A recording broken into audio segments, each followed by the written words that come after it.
ఒక 3 ఆలుగడ్డలు తీసుకుందాం. పొట్టు తీసి కట్ చేసి పెట్టుకుందాం పక్కకి. ఆ కడాయి పెట్టుకుని ఆయిల్ పోసుకుందాం. ఒక 2 స్పూన్లు అయితే చాలు, దాంట్లో డీప్ ఫ్రై అవుతుంది. ఆలు వేసుకుందాం ఆయిల్లో.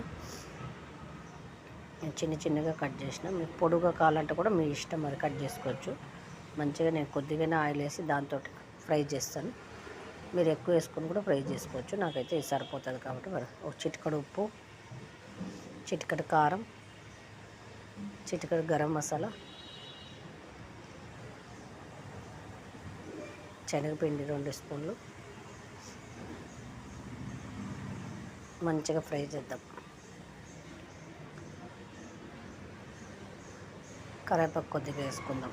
మంచిగా కొత్తిమీర వేసుకుందాం. మంచిగా ఫ్రై అయ్యింది, చూడండి ఎలా అయిందో. మంచిగా ఫ్రై అయిపోయింది. ఒక బౌల్లోకి తీసుకున్నాం. ఆలు ఫ్రై చిన్నపిల్ల